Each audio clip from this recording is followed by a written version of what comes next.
What if I told you the entire season could disappear? Not because the league can't afford it, and not because the players don't deserve more, but because both sides believe they're holding the winning hand, and neither one actually understands the math of the battlefield. Right now, behind closed doors, the WNBA is sitting on a financial powder keg. On one side, the players are demanding a salary cap close to $9.5 million and roughly 26% of gross revenue. They believe this is the moment. The leverage is real. The ratings are exploding. The spotlight is bigger than it's ever been. The Caitlin Clark effect has shifted the gravity of women's basketball overnight. On the other side, ownership is holding firm around a structure closer to $5.65 million and a much smaller percentage share, arguing sustainability, infrastructure limits, and long-term stability. And here's where it gets dangerous. The gap isn't small. It isn't cosmetic. It isn't something you smooth over with a handshake and a press conference smile. It's a canyon.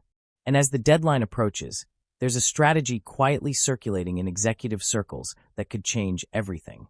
An exploding offer. A ticking clock. A daily punishment structure that would make holding out financially terrifying. But before we even get to that, before we talk about lockouts, collapsing solidarity, or a season hanging in the balance, we need to rewind to the exact moment this negotiation went from confident power play to something far more chaotic. Because the first crack didn't happen when the owners rejected the initial proposal. It happened when the union tried to compromise, and the numbers barely moved. Here's the moment that shifted the tone of the entire negotiation. After months of public pressure, media narratives, and escalating rhetoric, the union adjusted its proposal. Headlines framed it as a meaningful concession, a sign of good faith, a step towards saving the season. But when executives ran the numbers, the reaction inside ownership circles wasn't relief. It was disbelief. The original demand reportedly sat around 27.5% of gross revenue with a salary cap near $9.5 million. The revised proposal? Approximately 26% of gross revenue and a cap around $9.45 million. On paper, that's technically a reduction. In reality, it's the negotiating equivalent of lowering your offer on a $50,000 car by $50 and calling it compromise. And that's where perception and mathematics collide. From the union's perspective, this wasn't symbolic. It was strategic. They believed signaling flexibility would apply pressure. It allowed them to tell their members, and the public, we moved. Now it's your turn. But from ownership's side, the scale of the gap made that adjustment almost meaningless. Because we're not talking about shaving off minor details.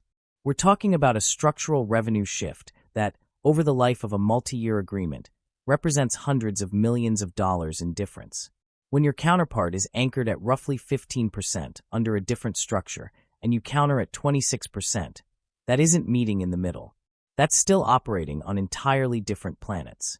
And here's the part that rarely gets discussed publicly. Negotiations aren't just about fairness. They're about signaling seriousness. In high-stakes business environments, when one side makes a microscopic move after months of standoff, it doesn't project leverage. It projects entrenchment. Ownership groups don't see incremental percentage drops as courage. They see them as confirmation that the union leadership believes momentum alone can override economic fundamentals. But the union isn't operating in a vacuum. Their mindset makes sense when you zoom out. For nearly 3 decades, players were told the league wasn't profitable, that it was subsidized, that margins were thin, that patience was required. Then suddenly, ratings surge. Ticket demand spikes. Merchandise moves at a speed nobody predicted. A massive media rights deal enters the picture. Franchise valuations climb dramatically. And players look around and think, wait, so the money is here now. From their vantage point, reducing the demand from 27.5% to 26% isn't an insult. It's restraint. They see billion-dollar headlines and believe they're already asking for less than what's fair. That's the emotional engine driving the union's position. But here's the cold layer underneath it. Even if total league revenue grows rapidly, payroll mandates are applied evenly across markets.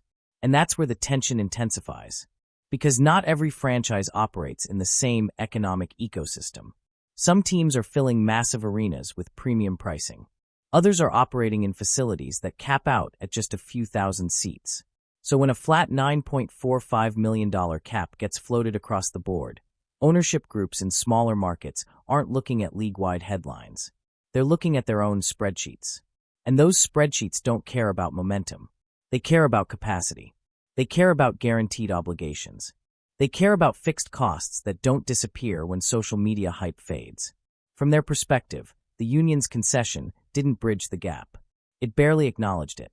And once that perception sets in, something dangerous happens. Negotiations stop being about compromise. They start becoming about leverage. Because if ownership believes the union isn't adjusting meaningfully, they begin preparing pressure tactics instead of counteroffers. And that's exactly when the idea of weaponizing the calendar starts gaining traction. But before we even get to the ticking clock strategy, before we talk about exploding offers and daily financial erosion, there's a far more uncomfortable reality we need to examine. It's not emotional. It's not political. It's mathematical. And it revolves around something nobody can argue with: physical limits.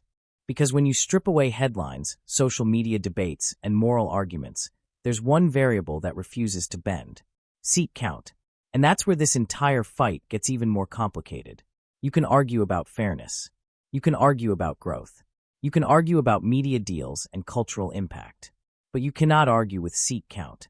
This is where the negotiation stops being emotional and starts being mechanical.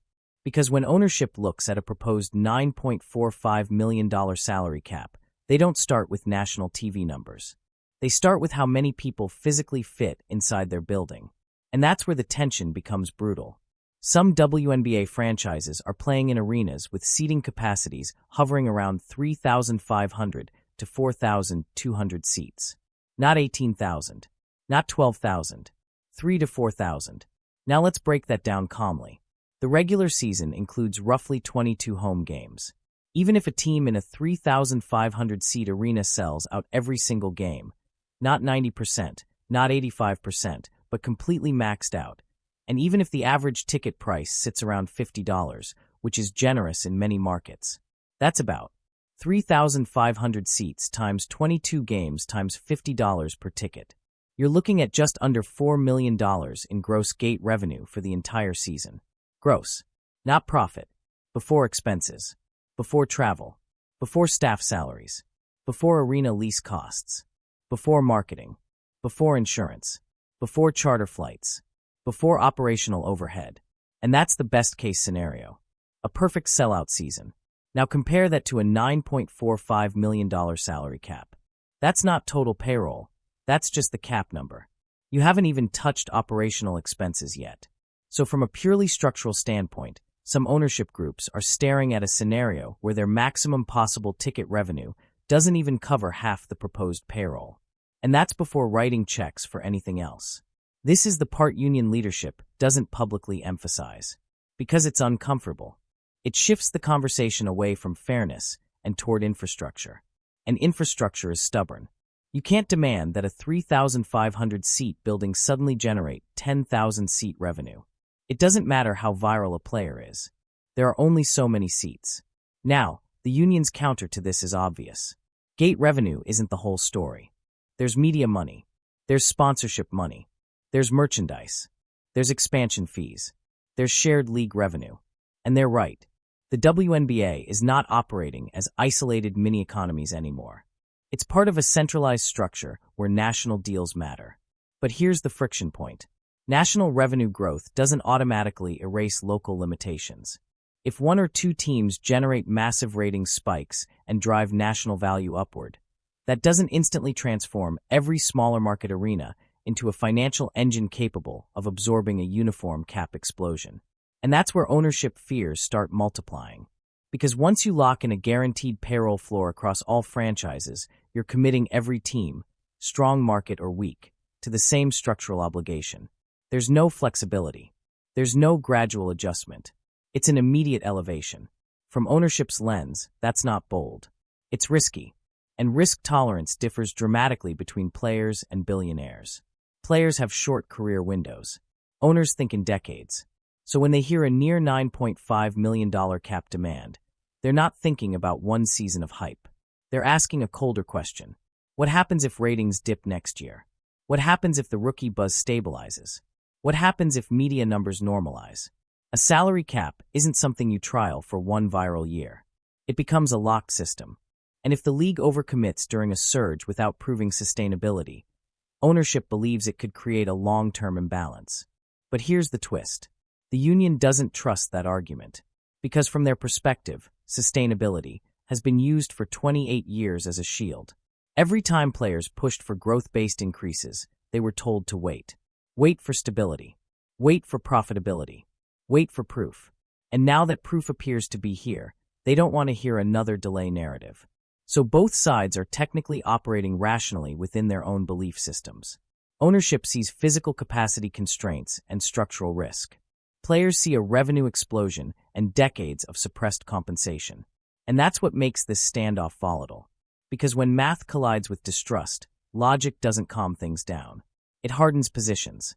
Ownership says, the buildings don't support it. Players say, the media deal does. Ownership says, some markets can't survive that jump. Players say, revenue sharing exists for a reason. Ownership says, we need gradual scaling. Players say, we've already waited long enough. And once those arguments start looping, negotiation stops moving. It becomes a staring contest. But here's where it gets even more complicated.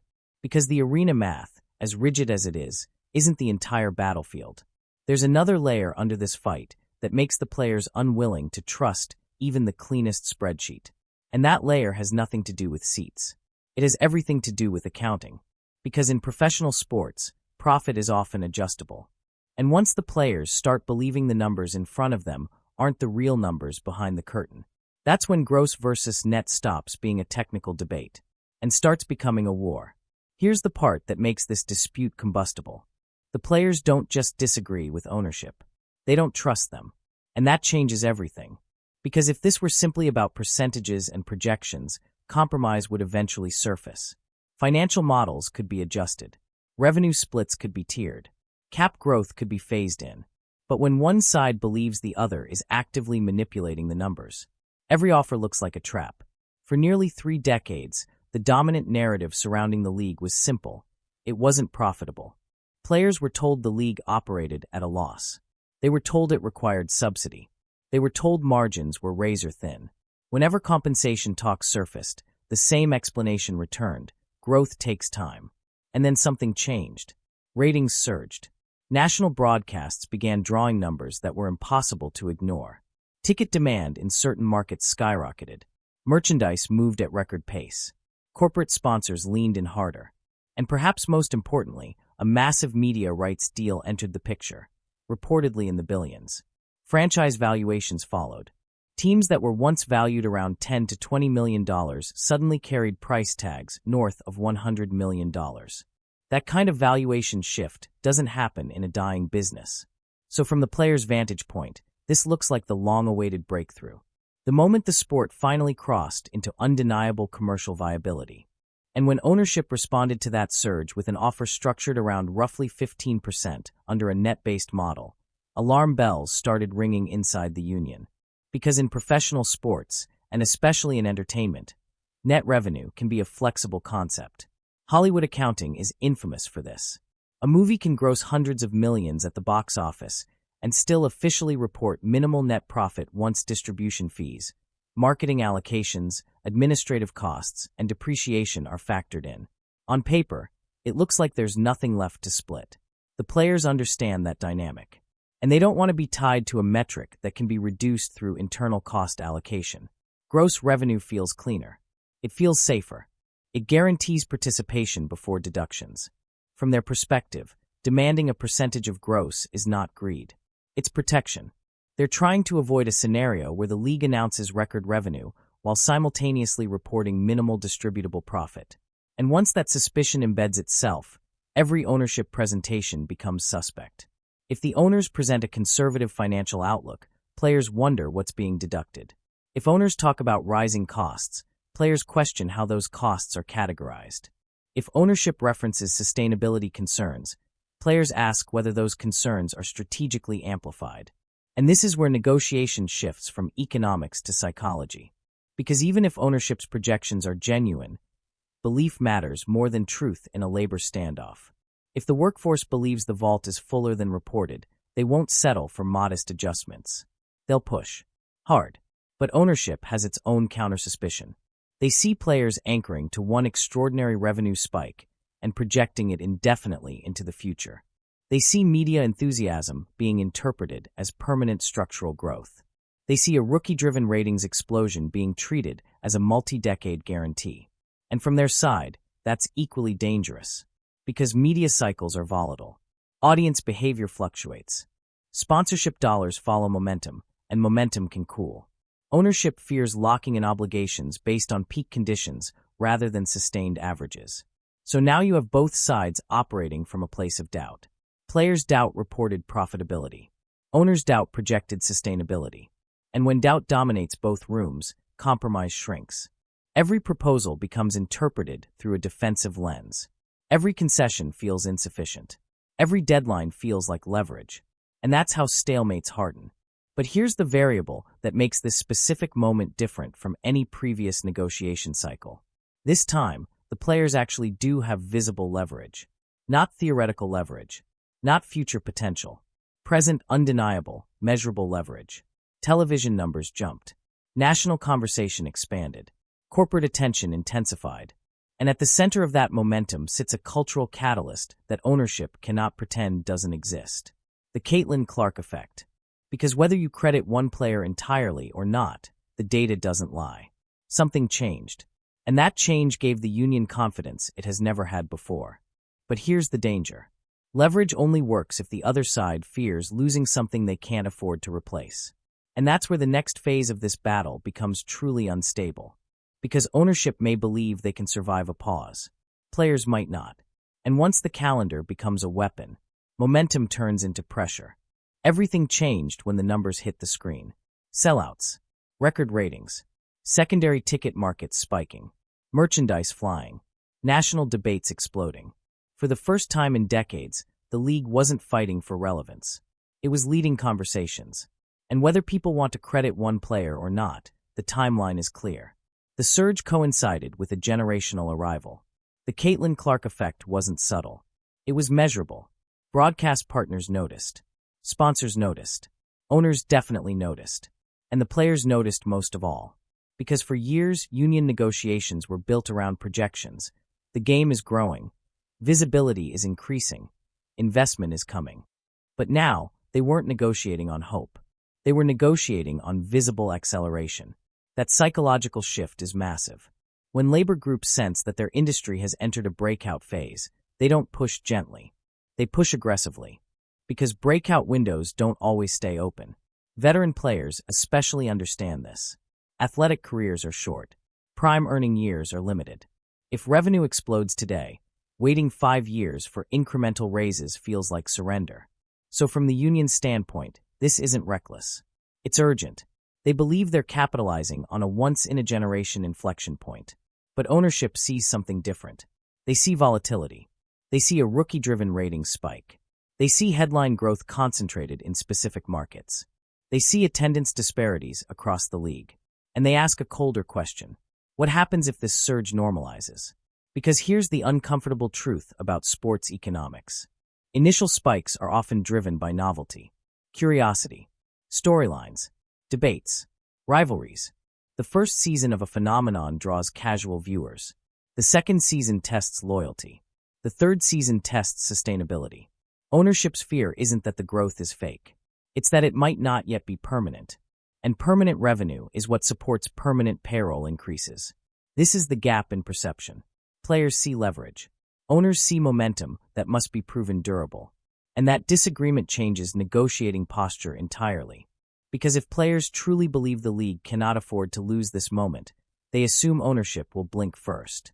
Canceling or delaying a season during peak visibility would look catastrophic from the outside. Sponsors would be frustrated. Networks would be disappointed. Fans would feel betrayed. From that perspective, ownership can't afford to escalate.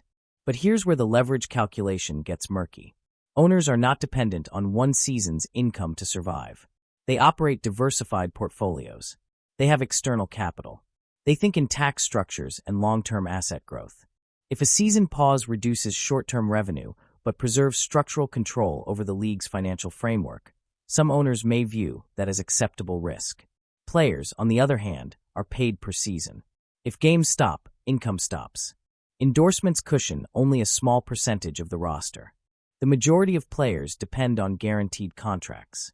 So while players believe momentum gives them strength, ownership may believe time gives them strength. And time is colder than momentum. Time erodes urgency. Time pressures athletes more than billionaires. Time divides solidarity. And that's where the calendar stops being a neutral countdown and starts becoming a weapon. Because if ownership decides that short-term chaos protects long-term economics, they don't need to match the emotional urgency of the players. They just need to hold steady. And that's when the most ruthless strategy enters the room.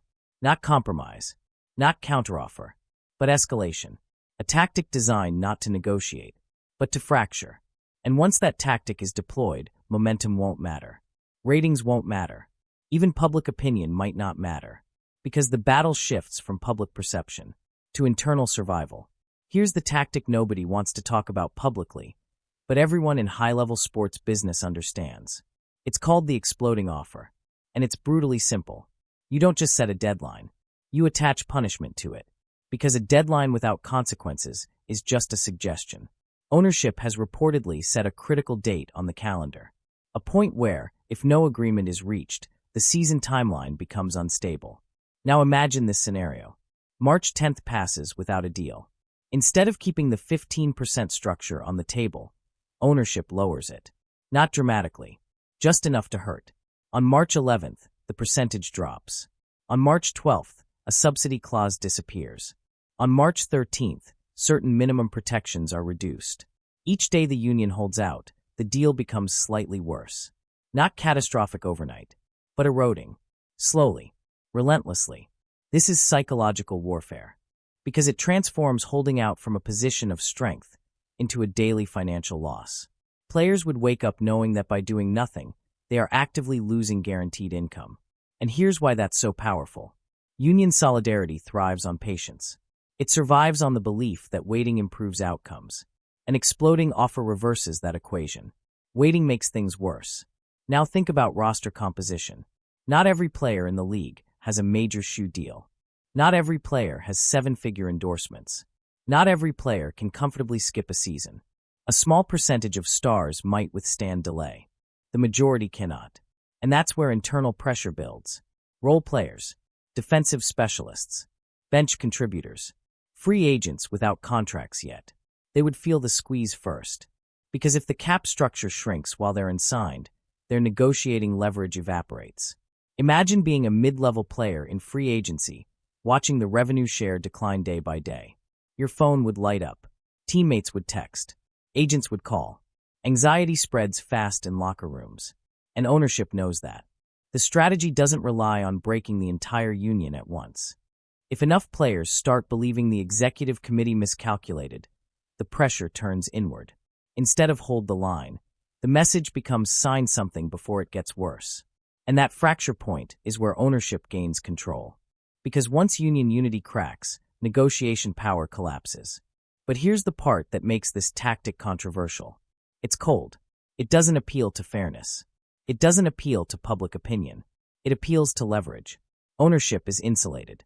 Many of these franchise owners operate billion-dollar enterprises. One season of reduced revenue can be absorbed. Losses can be written off. Long-term franchise value still appreciates. Players don't have that insulation. They operate season to season, career window to career window. So when ownership deploys calendar-based erosion, they're weaponizing asymmetry.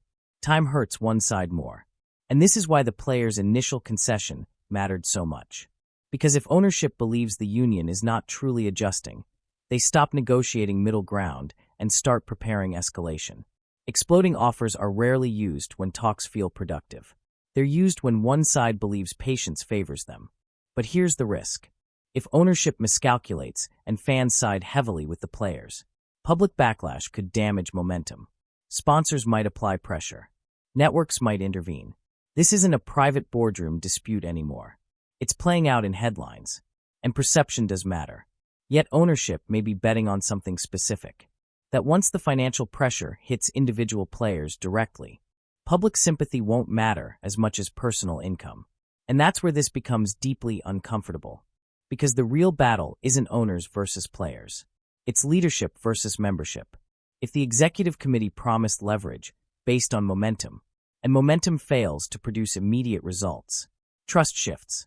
And when trust shifts inside a union during free agency, that's when chaos begins. But here's what makes this moment even more volatile. A massive portion of the league is entering contractual uncertainty, and that creates a powder keg inside the locker room. Because when contracts aren't secure, fear spreads faster than confidence. Here's the uncomfortable reality. Labor disputes don't usually collapse because ownership caves. They collapse because unity cracks. And right now, the structural conditions inside the league make that crack more likely than anyone wants to publicly acknowledge. A significant portion of the roster is navigating free agency. Not the superstars with guaranteed marketing deals. Not the faces on national billboards. The middle tier. The rotational players. The athletes fighting to secure their next contract. Those are the pressure points. Because while public debate focuses on percentage splits and cap numbers, individual players are asking a far more personal question. Will I have a contract if this drags on? If negotiations stall and the cap structure remains uncertain, general managers hesitate. They can't commit to deals without knowing what the final system looks like. That freezes movement. And when movement freezes, anxiety rises. Imagine being a player who averaged 12 minutes a game last season. You're not a max contract star. You're not trending nationally. You rely entirely on league income. Now imagine watching negotiations stall while hearing whispers of an exploding offer strategy. Each day without resolution isn't just a political standoff. It's a personal financial threat. And here's where tension builds internally. Veteran leaders may be willing to gamble. They've built reputations. Some have endorsement cushions. Some are nearing the end of their careers and feel urgency to maximize earnings now. But younger players, or mid-level contributors, might prioritize security over escalation. If those players start questioning strategy, conversations change. Group chats shift tone. Private locker room discussions intensify. Agents begin advising caution. And once enough players start calculating risk differently than leadership, solidarity becomes fragile. Ownership understands this dynamic. They don't need 100% of the union to break. They just need enough discomfort to pressure decision-makers. Because once members begin asking leadership hard questions, was 26% realistic? Did we overplay? Are we misreading leverage? The negotiation tone shifts. Now leadership isn't just bargaining externally. They're defending strategy internally. That's exhausting. And when exhaustion sets in, compromise starts looking less like defeat and more like relief. But here's the twist. Leadership likely anticipated this. They understand free agency pressure. They understand roster vulnerability. That's why the demand structure anchored high. Because in negotiation theory, you rarely start where you expect to finish. You create room to descend. The problem arises when the descent is too subtle. Dropping from 27.5% to 26% doesn't create visible landing space. It creates doubt. And doubt spreads quickly in uncertain ecosystems, especially when careers are short. Because this isn't like other industries where workers can absorb long pauses. Athletic primes don't wait. Every missed season isn't just lost income. It's lost visibility, lost performance data, lost leverage for the next contract. That clock ticks louder inside players' heads than it does in ownership boardrooms. And that's the asymmetry. Owners can view this as a multi-year chess match. Players experience it as a countdown. So if internal voices begin urging leadership to secure a deal, even if imperfect, momentum shifts. And once momentum shifts internally, ownership doesn't have to escalate dramatically. They simply wait. But there's a bigger philosophical divide sitting underneath all of this. It's not just about this season. It's about growth trajectory. About whether you cash in during the first explosive year, or build gradually and demand more later. And that disagreement may be the deepest fault line of all. Here's the question nobody wants to answer out loud. Are the players fighting for what they deserve? Or are they fighting too early? Because timing is everything in business. And this entire negotiation hinges on one brutal debate. Is this a permanent financial transformation? Or a breakout spike that still needs proof? Ownership sees the last year as the first profitable surge after decades of instability. From their viewpoint, When a company finally posts strong returns after years of red ink, you don't immediately restructure the entire cost base. You stabilize. You analyze trends. You confirm sustainability. You protect against regression. That's how long-term enterprises survive. But players aren't corporations. They don't think in decades. They think in seasons.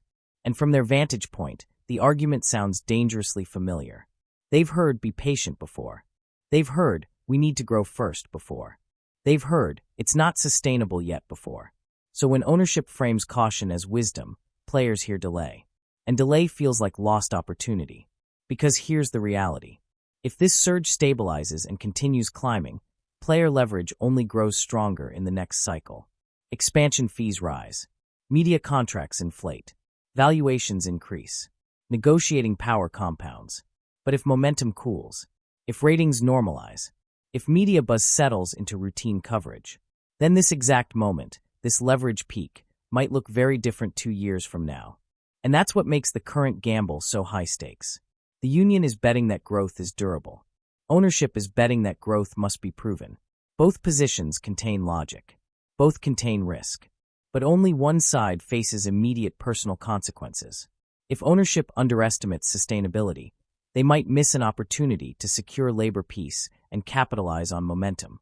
If players overestimate sustainability, they risk overplaying leverage and inviting escalation. This is where the exploding offer threat becomes terrifying. Because if ownership believes patience strengthens them, they can afford to let tension rise. If players believe momentum strengthens them, they may refuse to blink. And when neither side blinks, seasons disappear. But here's the deeper layer. This isn't just about money. It's about trust. Players feel they carried the growth. They see packed arenas in certain markets. They see national headlines. They see the cultural moment. They feel the shift. Ownership sees capital risk. They see decades of subsidy. They see operational costs most fans never think about. They see long-term liability exposure. They see balance sheets, not just buzz. And that perspective gap is enormous. So now we arrive at the cliff. If March passes without resolution, if the exploding offer becomes real, if internal union pressure intensifies, if ownership hardens its stance, the 2026 season doesn't just hang in uncertainty. It becomes a bargaining chip. And once a season becomes a bargaining chip, the entire ecosystem shakes. Sponsors hesitate. Networks reevaluate. Fans lose patience. Momentum slows. And ironically, both sides risk damaging the very growth they're fighting over. So here's the uncomfortable crossroads. Was dropping from 27.5% to 26% a genuine attempt to negotiate? Or was it a signal that the union believes ownership is bluffing? Is ownership truly constrained by infrastructure and sustainability? Or are they protecting margins using cautious projections and accounting flexibility? Will the exploding offer strategy actually be deployed? Or is it simply a psychological threat meant to pressure quiet compromise? And most importantly, who miscalculated leverage? Because one side almost always does in standoffs like this. Either the union overestimated how indispensable momentum is, or ownership underestimated how powerful this cultural shift has become. There isn't much room left in the middle. And the calendar doesn't care who's morally right. It only measures who blinks first. This isn't just a percentage dispute. It's a collision between urgency and patience, between trust and suspicion, between short careers and long-term capital strategy. A $9.45 million cap versus $5.65 million isn't just a number gap. It represents two completely different visions of what this league is today. Is it already a major revenue engine deserving aggressive compensation restructuring? Or is it a rapidly growing property that still needs structural proof before committing to massive guarantees? And if an exploding offer really hits the table, if the deal starts shrinking day by day, will the players hold the line? Or will internal pressure force a signature? Because once that first fracture appears, leverage disappears fast. Drop your real take in the comments. Did the union overplay this moment? Are the owners hiding more profit than they admit? And if you were sitting at that table, would you push harder or lock it down before the offer gets worse? If you want breakdowns that go past headlines and into the real business mechanics shaping this league, hit subscribe right now. We don't do surface-level debates here. We analyze leverage. We dissect strategy. and we follow the money behind the press conferences. Subscribe, turn on notifications, and stay locked in, because this negotiation isn't over. And the next move could change everything.